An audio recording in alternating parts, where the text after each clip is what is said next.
Hi everyone, this is Sanna speaking. Today we are going to make a video. I thought I would try something like Gelli Plate, but it is actually not a Gelli Plate. It's just a normal acrylic plate that I have. I think I found this in the garage where my husband has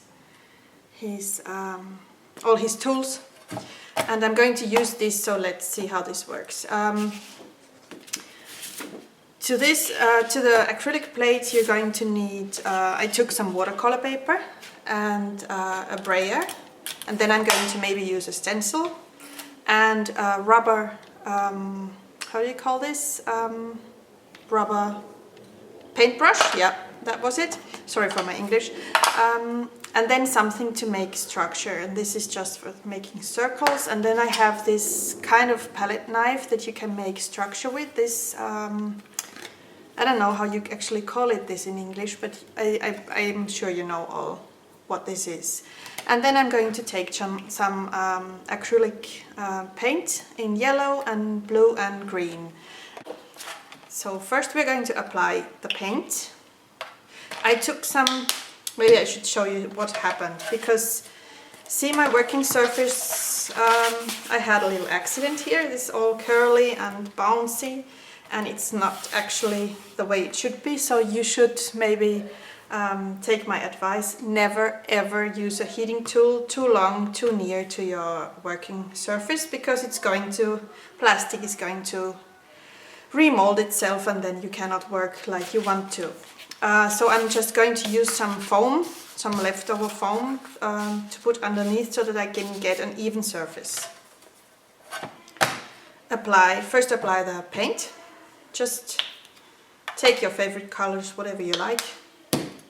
I haven't never done this technique before.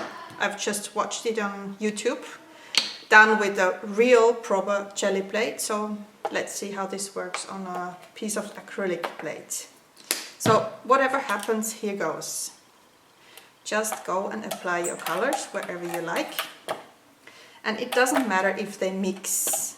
It's really not a problem, for me at least. If you don't want this, you should maybe use only one color, or use the colors in a different way, or apply them differently. Let's see. So this is a really messy, strange background, but I think it's going to be a lot of fun. And first problem I noticed is you need another kind of brayer, because mine is really hard and it doesn't roll here properly. So that what might be the first thing you need to think about when you get a Gelli plate, because maybe it works better there. That is probably the reason it's made for this purpose. But see, you can always apply more color, or change the color, or apply different colors over each other, so that's really not such a problem, I see. And then you just place your brayer down, and let's make some patterns and structures, and let's see what happens. I think I'm going to want to have some circles here, really nice big circles. That looks cool. So what are we going to do next? Let's apply the stencil, go over it.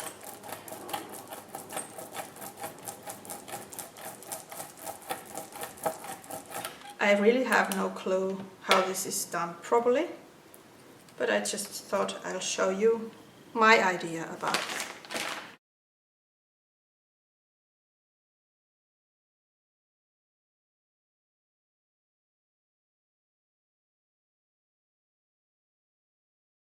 And then you just take your piece of paper, and I'm just using watercolor paper because this is slightly thicker than the normal ones I use, and I think it's going to absorb the paint better. But if I would have a clean brayer, I'm too lazy to clean it in between, then I could roll over with my brayer, but I'm just using my hands. I think this is going to work as well.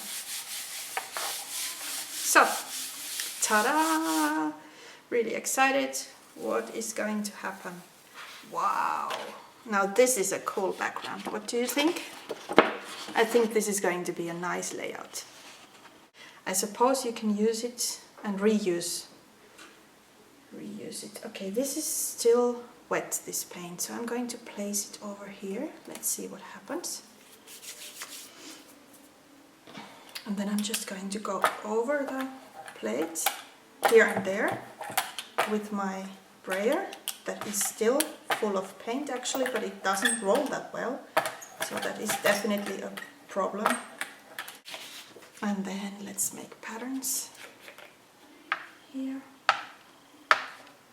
some circles and maybe some chevron, if this works. I have no idea. No, this is not going to work. Okay, oh well, let's make it like this. And then some patterns here. Just try it, experiment, and you'll see what happens. I am having a fun time with this, so that's the main thing.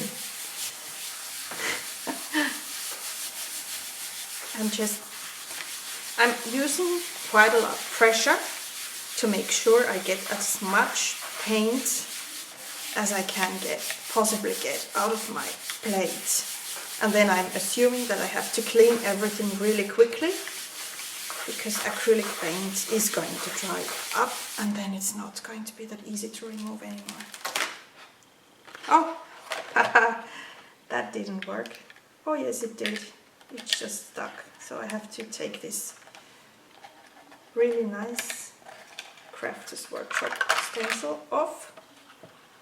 Okay, so that would be my other background. I'm going to let it dry.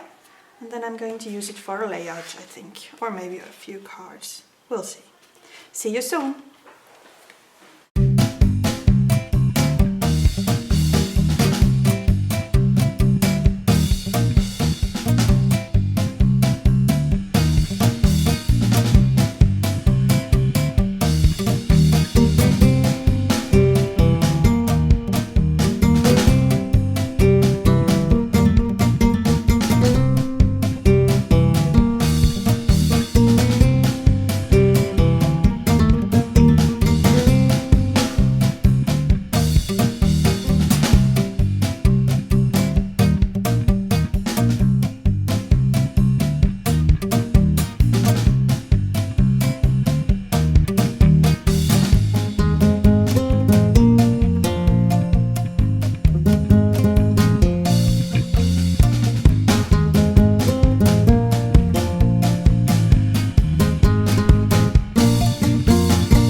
So I had too much structure paste left over, so what did I do? I took another piece of paper that I made earlier, and I took another stencil by the Crafters Workshop and used all my structure paste on it. So now I have this nice pattern here, and I'm going to use it for something else later.